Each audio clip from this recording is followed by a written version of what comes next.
नमस्कार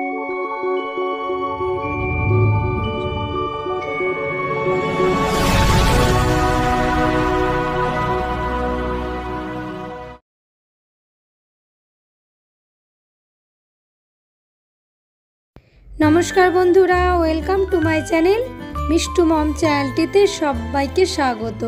আজকে আমি আপনাদের কাছে নিয়ে এসেছি সম্পূর্ণ নিরামিষ একটা রেসিপি নিয়ে। রুটি পরোটা দিয়ে খাবার জন্য মাত্র 10 মিনিটে এটা তৈরি হয়ে যায়, খেতে কিন্তু অসাধারণ হয়। তো চলুন বন্ধুরা দেখতে থাকুন এটা আমি এখন কিভাবে বানাচ্ছি। তার জন্য একটা গ্যাসে কড়াই বসিয়ে দিয়েছি, তাতে দিয়ে দিচ্ছি সাদা তেল। তেল গরম হয়ে গেছে, এবারে হাফ চামচ গোটা জিরে দিলাম, একটা শুকনো লঙ্কা দিয়ে দিলাম ভেঙে। এবারে এটা হালকা আমি ফ্রাই করে নিচ্ছি। এবারে এর মধ্যে আমি দিয়ে দিলাম 1 চামচ আদার পেস্ট, দিয়ে ভালো করে এটা ফ্রাই করে নিতে হবে। আর দুটো কাঁচা লঙ্কা আমি কুচিয়ে রেখেছিলাম দিয়ে দিলাম এর মধ্যে, দিয়ে আবারও এটা ফ্রাই করে নিচ্ছি। দুটো টমেটো কুচো করে রেখেছিলাম দিয়ে দিলাম এর মধ্যে, দিয়ে ভালোভাবে এটা ফ্রাই করে নেব।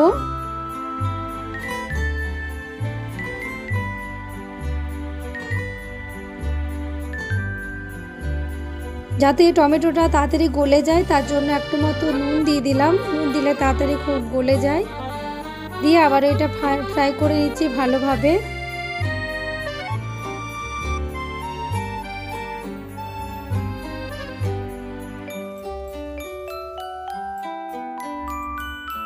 এবারে এর মধ্যে দিয়ে দিলাম 1 চামচ মতো দিয়ে দিলাম বেসন। বেসন দিয়ে আবারও ভালোভাবে এটা কষিয়ে নেব। বেসন দেওয়ার কারণে ধরে যেতে পারে, গ্যাসটা এই সময় লো ফ্লেমে করে দিতে হবে। দিয়ে ভালোভাবে এটা কষিয়ে নিতে হবে।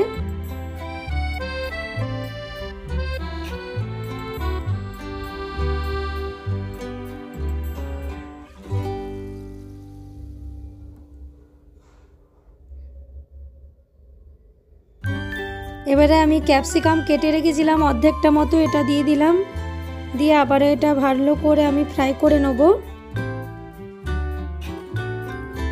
এটা নিরামিষ দিনে বানালে ভীষণই সুন্দর হয়, বন্ধুরা একবার অবশ্যই বানিয়ে দেখো এভাবে। এটা খেতে কিন্তু অসাধারণ হয় আর বেশি টাইমও লাগে না।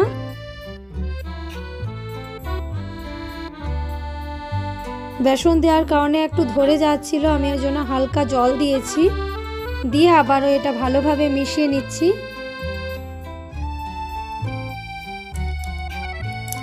এবারে এর মধ্যে দিয়ে দিলাম 1 চামচ জিরে গুঁড়ো, হাফ চামচ দিয়ে দিলাম ধনে গুঁড়ো, হাফ চামচ দিয়ে দিলাম হলুদের গুঁড়ো, হাফ চামচ দিয়ে দিলাম কাশ্মীরি লঙ্কার গুঁড়ো, দিয়ে সব কিছুকে ভালোভাবে এখন কষিয়ে নিতে হবে।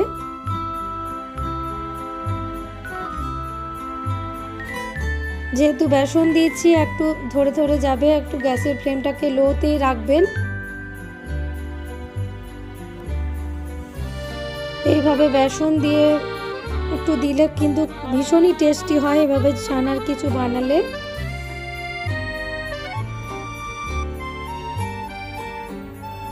একটু মতো জল দিয়ে দিলাম, জল দিয়ে ভালোভাবে এটা এখন মিশিয়ে নিতে হবে।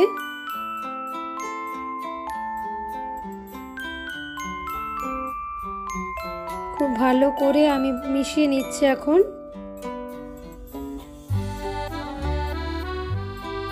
এটা রুটি পরোটার সাথে খেতে ভীষণই টেস্টি হয়, খুবই ভালো লাগে। বন্ধুরা অবশ্যই একবার ট্রাই করে দেখো।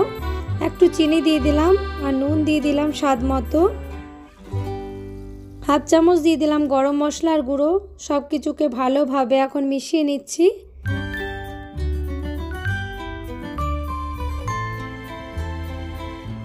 এদিকে আমি পনির নিয়েছিলাম ওই 150 গ্রাম মতো, হাত দিয়ে চটকে রেখেছি। ভালোভাবে গ্রেভিটা মিশিয়ে নিলাম। এবারে এর মধ্যে আমি অ্যাড করে দিচ্ছি ওই পনিরটা, দিয়ে ভালোভাবে এটা এখন মিশিয়ে নিতে হবে। 2 থেকে 3 মিনিট এটা এখন হতে দেবো।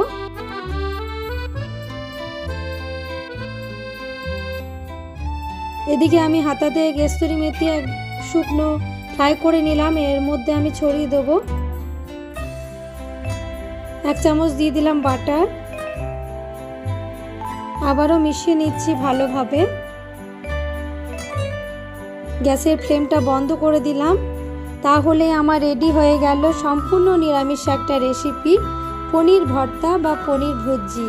বন্ধুরা, কেমন লেগেছে অবশ্যই কমেন্টের মাধ্যমে জানিও। আমার রেসিপিটা যদি ভালো লেগে থাকে প্লিজ লাইক, কমেন্ট, শেয়ার করে দিও। নতুন যারা বন্ধু আছো চ্যানেলটা সাবস্ক্রাইব করার অনুরোধ রইল। সাবস্ক্রাইব করে পাশে থেকো।